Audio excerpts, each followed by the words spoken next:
Friends, welcome to the English Educational Hub. चलिए, myself के Sharma and आज हम अपने फ्लेमिंगो चैप्टर के सेकंड पार्ट को यहाँ पर देखेंगे। सेकंड पार्ट आज हम लोग पढ़ेंगे, जिसका टाइटल है लॉस्ट स्प्रिंग और जिसे लिखा गया है अनीश जंग के द्वारा। अनीश जंग, सी इज द राइटर और she is the author of this lesson और दिस चैप्टर। लॉस्ट स्प्रिंग जिसे दो पार्ट्स में या जिसके स्टोरी को या जिसमें दो स्टोरीज हैं, जिस स्टोरी को दो पार्ट्स में डिवाइड किया गया है, या हम ये कह सकते हैं कि इस पूरे चैप्टर में दो अलग अलग स्टोरीज को अलग अलग पार्ट्स में व्यक्त किया गया है, रखा गया है। जो पहली स्टोरी है जो रिलेटेड है समटाइम्स, और हम ये कह सकते हैं कि जो हमारा पहला पार्ट है उसमें हम ये देखते हैं sometimes I find a rupee in the garbage, और जो सेकेंड पार्ट है that is related to this I want to drive a car. चलिए, अब स्टोरी को दो अलग अलग पार्ट्स में रखा गया है। दो अलग इसलिए इस स्टोरी के या इस चैप्टर में दो अलग अलग कैरेक्टर भी हैं, जिसमें हमारा पहला कैरेक्टर है साहिब आलम का, जो कि एक रेड पिकर है। रेड पिकर मीन्स होता है कूड़ा कचरा उठाने वाला। और जो दूसरा कैरेक्टर है मुकेश का, जो रिलेटेड है दूसरे पार्ट से, जो है I want to drive a car. और मुकेश कौन होता है? Son of a bangle maker, एक चूड़ी बनाने वाले का लड़का होता है। पूरे चैप्टर में हम देख लेते हैं कि जो टाइटल हमारा लॉस्ट स्प्रिंग है, इसे दो पार्ट्स में डिवाइड किया गया है। पहला पार्ट है इसका some time I find a rupee in the garbage, दूसरा पार्ट है I want to drive a car. दो पार्ट हैं, दोनों अलग अलग हैं। दो कैरेक्टर हैं, दोनों अलग अलग हैं। लेकिन दो अलग अलग पार्ट्स की स्टोरी, दो अलग अलग कैरेक्टर होने के बाद भी जो हमारे इस चैप्टर का थीम है, वो उन दोनों पार्ट्स की स्टोरीज का थीम दोनों एक ही है। और वो क्या है? Poverty and child labour. Poverty means हम जानते हैं गरीबी, एंड चाइल्ड लेबर मीन्स बाल मजदूरी। अब चलिए स्टोरी को स्टार्ट करते हैं। पहली स्टोरी है हमारी किसकी? साहिब आलम की। And I told you that Sahib Alam is a red picker. वो एक कूड़ा कचरा उठाने वाला लड़का होता है, अंडर एज होता है, टीनेजर होता है, कुछ भी कह सकते हैं। बस इतना जान लीजिए कि उसकी उम्र काम करने की नहीं रहती है। वो एक रेड पिकर होता है, कूड़ा कचरा उठाने वाला लड़का होता है। और ये जो रेड पिकिंग है, ये इनके लिए क्या होती है? रेड पिकिंग मीन्स, या हम कह सकते हैं कि जो रेड पिकिंग करता है उसमें जो गार्बेज होते हैं वो उनके लिए क्या होते हैं? बहुत ज्यादा काम की चीजें उनमें उनको मिलती हैं। इसलिए उन दोनों के लिए अलग अलग मीन्स होते हैं, अडल्ट के लिए अलग और उन बच्चों के लिए अलग। तो इसको हम आगे देख लेंगे। अभी स्टार्ट होती है जब स्टोरी, तो होता क्या है कि एक बार ये हमारा कैरेक्टर साहिब आलम ऐसे ही अपने बैग अपनी पीठ पर थैला उठाए हुए जा रहा होता है, और फिर अनीश जंग मीन्स ऑथर उनसे मिलती हैं, और वो देखती हैं कि एक बच्चा जिसकी अभी पढ़ने लिखने की उम्र है, वो इस तरह से कूड़ा कचरा उठा रहा है और काम में लगा हुआ है। देन शी आस्क्ड साहिब आलम, और फिर वो आकर के साहिब आलम से पूछती हैं कि वो इस तरह से काम क्यों कर रहा है, कूड़ा कचरा क्यों उठा रहा है, उसे तो अभी स्कूल जाना चाहिए, वो स्कूल क्यों नहीं जाता है। तो वो बताता है कि वो कूड़ा कचरा इसलिए उठा रहा है because it is the survival of his family. ये उसकी फैमिली का सर्वाइवल है, या ये उसका काम है। और स्कूल इसलिए नहीं जाता क्योंकि उसके पास कोई स्कूल नहीं है। There were no school in his neighbourhood. उसके आसपास, उसके पड़ोस में कोई भी स्कूल नहीं था जहां वो जाता और अपनी पढ़ाई कर सकता। वो राइटर को एक्सप्लेन करता है। देन शी आस्क्ड हिम, वो उनसे फिर पूछती हैं कि अगर तुम्हारे आसपास स्कूल नहीं है, I agree with you that you don't go to school because there is no school. तुम स्कूल नहीं जाते क्योंकि तुम्हारे आसपास कोई स्कूल नहीं है, लेकिन मुझे ये बताओ कि अगर मैं कोई स्कूल खोलती हूं तो क्या तुम वहां पर आओगे, उस स्कूल में पढ़ने के लिए आओगे? तो वो बिल्कुल तुरंत ही कह देता है, हाँ बिल्कुल, क्यों नहीं आएंगे, जरूर आएंगे। कह देता है कि आप अगर स्कूल खोल रही हैं तो क्यों नहीं आएंगे, हम जरूर आएंगे। और इस तरह से अतहर और साहिब आलम के बीच बातचीत होती है और वो उनसे पूछती हैं कि वो रैग पिकिंग क्यों करता है, what's the importance of rag picking in his life, उनके जीवन में कूड़ा कचरा उठाने का महत्व क्या है, what's the importance of that garbage in his life. तो यहाँ पर वो भी एक्सप्लेन करती है हमारी राइटर, या ये खुद ही बताते हैं कि इन दोनों के लिए, वहां के बच्चों के लिए और वहां पर adult means we can say that parents, दोनों के लिए इस गार्बेज का अलग अलग मीन्स था। गार्बेज का मीन्स अगर हम पेरेंट्स के सेंस में देखें, एडल्ट्स के लिए देखें, then that is the means of survival. ये उनके सर्वाइवल का एक जरिया था, उनके जीवन यापन का एक जरिया था। और अगर हम बात बच्चों की करें तो बच्चों के लिए गार्बेज और रैग पिकिंग ये एक वंडर था, आश्चर्य था। और ऐसा क्यों था, ये इनके लिए मीन्स ऑफ सर्वाइवल था, because sometimes they will find rupees in that garbage, so this is also called gold. Garbage को वो लोग क्या कहते थे, गोल्ड कहते थे। क्यों, क्योंकि उनसे उनका जीवन सर्वाइव होता था, या वो गार्बेज उनके लिए बहुत ज्यादा कीमती थे और इसलिए उन्हें गोल्ड कहते थे। और बच्चों के लिए वंडर क्यों था, क्योंकि बच्चे उसमें कभी कचरा उठाते समय उन्हें उसमें 1-2 रुपए और कभी कभी तो 10 रुपए की नोट भी मिल जाया करती थी। तो इतनी बात होने के बाद वो क्या करती है, हमारी जो राइटर है वो वहां से चली जाती है और साहिब आलम भी अपने काम में चला जाता है। But after some times, after some days, once again Anees Jung was going there और साहिब आलम उनको देखता है। वो जा रही होती हैं और साहिब आलम उनको देखता है और दौड़ करके उनके पास जाता है एंड ही आस्क्ड हर, और उनसे पूछता है व्हाट, क्या पूछता है कि क्या आपका स्कूल खुल गया, आपने हमसे कहा था कि हम अगर आप स्कूल खोलती हैं तो क्या मुझे वहां पर आना है, क्या हम वहां पर आएंगे, तो आप मुझे बताइए कि क्या आपका स्कूल खुल गया।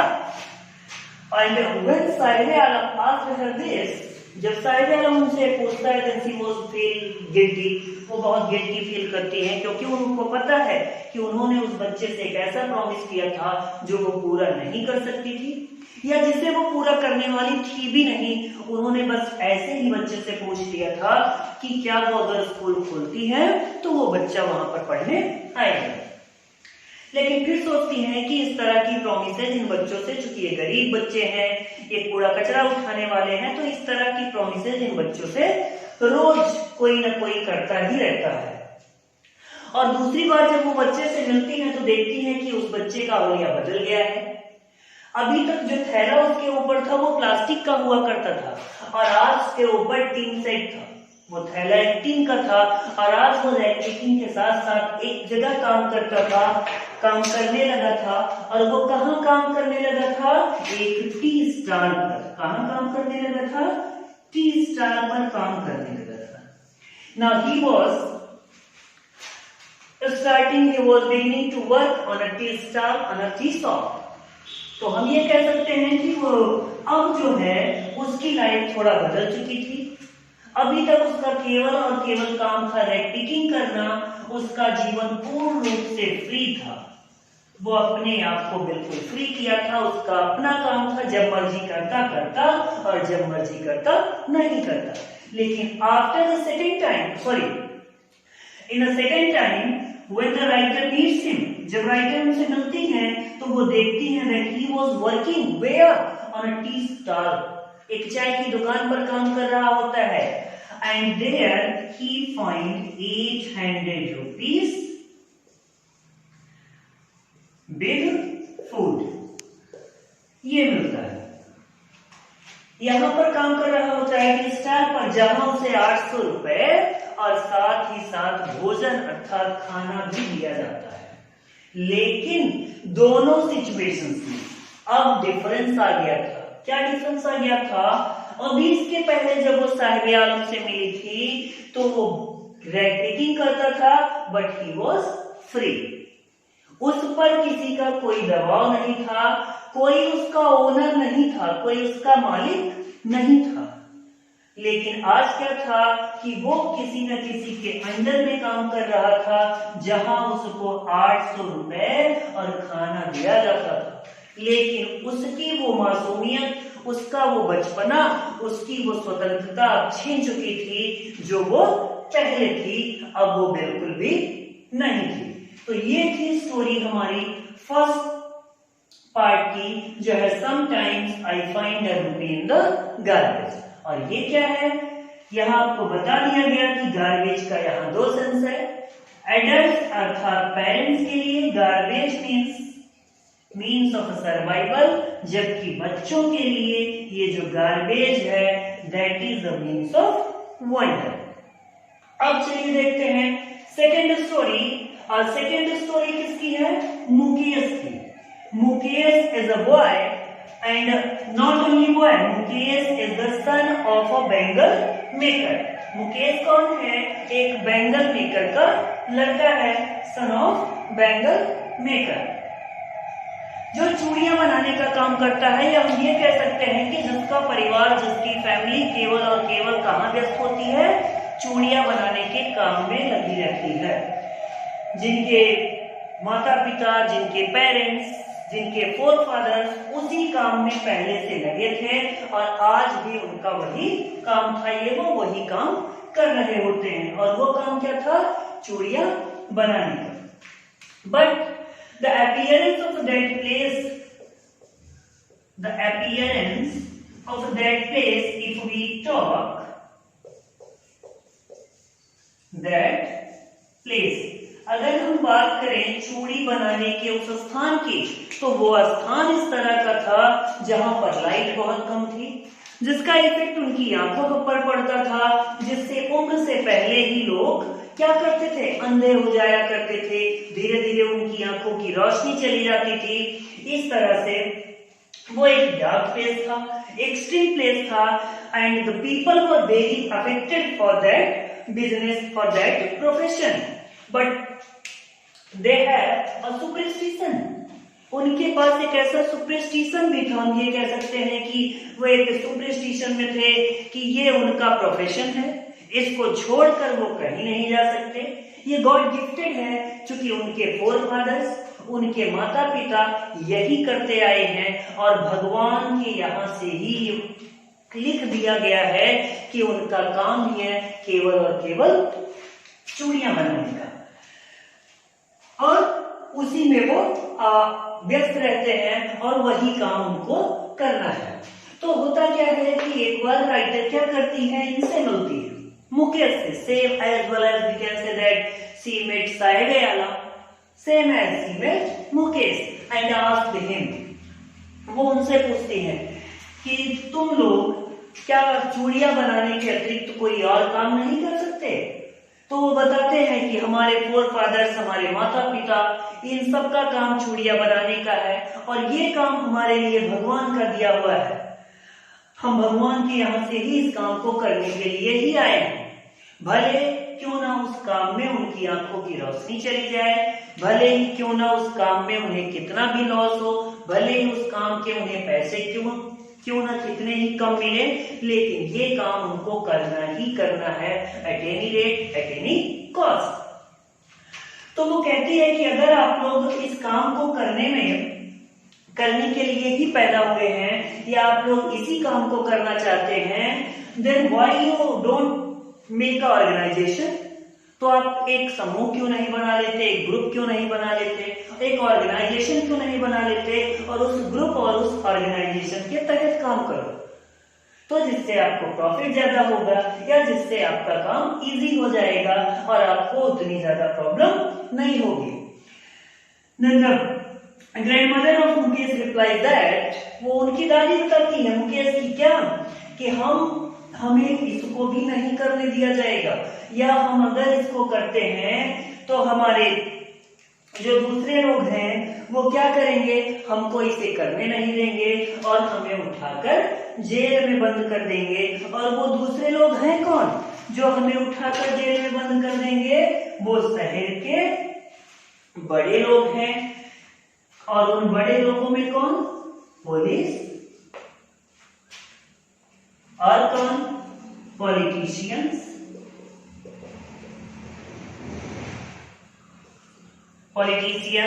पॉलिश या कोई और भी है, तो ये क्या करेंगे, हमको ऐसा नहीं करने देंगे और बल्कि हमारे ऊपर हमको क्रिमिनल बनाकर, हमारे ऊपर आरोप लगाकर हमें जेल में बंद कर देंगे। और इसलिए हम ऐसा करने के लिए बिल्कुल भी स्वतंत्र नहीं है। और फिर सेम एज वही क्वेश्चन जो वो साहिब आलम से पूछ के गई थी, वही मुकेश से पूछती है। और वो क्या था, why you don't go to और why you leave this, don't leave this, तुम इसे छोड़ क्यों नहीं देते, या बैंगल मेकिंग के अलावा क्या तुम्हारे मन में कोई और काम करने की बात नहीं आती। Then the response of Mukesh was very different. Response of Mukesh was very different from Sahib आलम। मुकेश जो जवाब देता है वो साहिब आलम के रिस्पॉन्स से बिल्कुल अलग होता है। वो कहता है कि हम इस काम को कर रहे हैं, हमारे माता पिता इस काम को करते आए हैं, कर रहे हैं, लेकिन मेरा जो सपना है, मेरी जो डिजायर है, मेरा जो गोल है, that is not only this. या हम ये कह सकते हैं कि उसने कहा कि मेरा गोल इसे करने का बिल्कुल भी नहीं है। I want to drive a car. वो कहता है I want to be a motor mechanic, मैं एक मोटर मैकेनिक बनूंगा और सीखूंगा, और मेरा जो सपना है वो एक कार चलाने का है, मोटर मैकेनिक बनने का है। केवल और केवल चूड़ियां बनाने का बिल्कुल भी नहीं है, और वो भी चूड़ियां कहां पर, ऐसी जगह पर जहां पर रोशनी बिल्कुल भी नहीं होती है, और जहां पर कम रोशनी के कारण लोगों की आंखें खराब हो जाती हैं, और उस कांच के टुकड़ों के, उसके धुएं और उसकी धुएं के कारण, उसके पोल्यूशन के कारण लोगों की आंखें खराब हो जाती हैं और लोग कम उम्र में ही अंधे हो जाते हैं। और इसी में जब वो बात कर रही होती है किससे, ग्रैंडमदर से, तो उनकी नजर या उनसे मिलती है एक लड़की से जिसका नाम होता है सविता। किससे मिलती है, सविता से। और उसको देख करके उसके मन में ये सवाल आता है, किसके, हमारे राइटर, हमारे ऑथर के मन में ये सवाल आता है that Savita is not know, वो बिल्कुल नहीं जानती what the importance of that bangles in her life, कि जो चूड़ियां बनाने का काम जिसे वो सोच रही है कि आगे चल के मुझे भी इसी काम में जाना है। किस काम में, बैंगल मेकिंग में। और इन चूड़ियां बनाने के काम में जिसे आगे चल के जाना है, उन चूड़ियों का महत्व उसकी लाइफ में कितना ज्यादा है। आफ्टर मैरिज जब उसकी शादी हो जाएगी, then that is the symbol of suhag, वो उसके सुहाग की निशानी होगी। कितना ज्यादा महत्व उसकी लाइफ में होगा इन चूड़ियों का।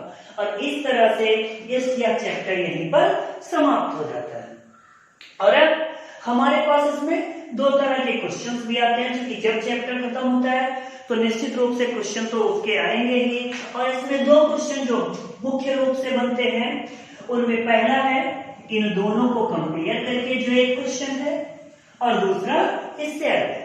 तो दोनों को कंपेयर करके अगर क्वेश्चन की बात करें हम, तो जो दोनों को कंपेयर करके क्वेश्चन बनता है, then the question is that how is Mukesh and Sahibe Alam both are different to each other, or we can say that how the desires of Sahibe Alam and Mukesh are different to each other. दोनों की इच्छाएं, दोनों की मानसिकताएं एक दूसरे से अलग कैसे हैं। तो एक दूसरे से अलग कैसे हैं, because Sahib Alam is give up, वो क्या कर चुका होता है कि अपने डिजायर्स के मन में डिजायर बची नहीं होती है, कुछ करने की सोचता नहीं होता है, गिव अप कर चुका होता है और रैग पिकिंग को ही अपना एकमात्र व्यवसाय बना लेता है, आगे सपने नहीं देखता, आगे कुछ करने की नहीं सोचता। जबकि मुकेश क्या है, बैंगल मेकिंग और बैंगल की कंपनी में, कारखाने में काम करने के बावजूद उसके मन में एक डिजायर होती है, एक इच्छा होती है, एक गोल होता है to be a motor mechanic and drive a car. और एक और क्वेश्चन जो होता है, why the garbages are gold for Sahibe Alam or for the rag pickers or for their family. तो क्यों है gold? Because the garbages are means of survival of that families of that rag pickers. So this is called the gold. और इस तरह से ये chapter यहाँ पर समाप्त हो जाता है. Thank you.